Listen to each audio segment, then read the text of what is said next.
In 1979, a radio engineer named Daniel Voss discovered a frequency that shouldn't exist.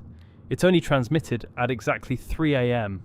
It only lasted 11 seconds, and the last thing it ever broadcast was his name.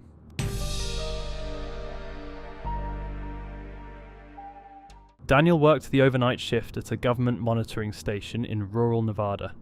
His job was simple: log signals, flag anomalies, go home. For 6 years, nothing unusual. Then, on October 3rd, 1979, at exactly 3 a.m, his equipment picked up something that made every needle in the room slam to the right. The frequency was 162.4 megahertz, a band reserved exclusively for weather satellites. But no satellite was scheduled to pass. No transmission was authorized.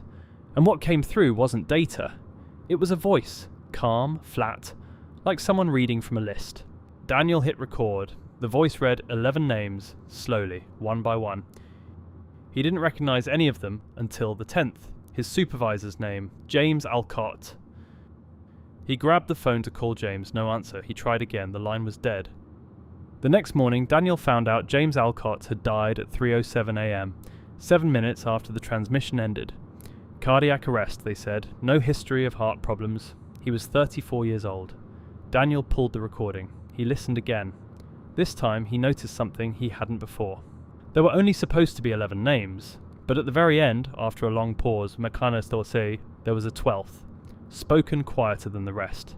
He had to rewind the tape 3 times to be sure. The 12th name was Daniel Voss.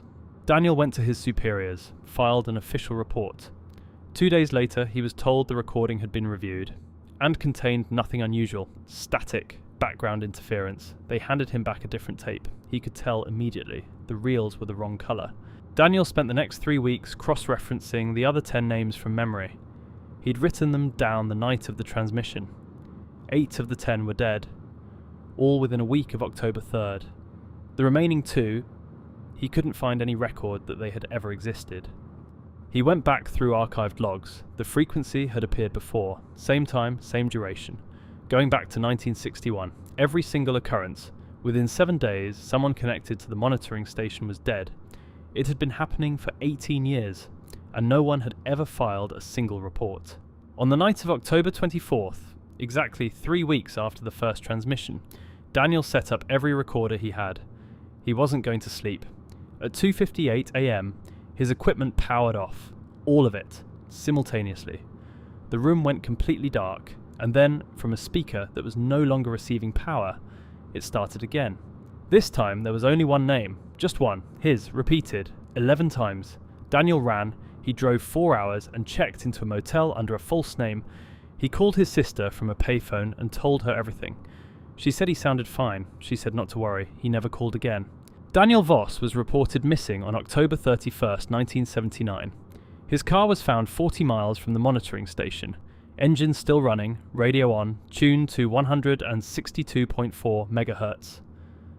The recording equipment on the passenger seat had captured 11 seconds of audio before the battery died.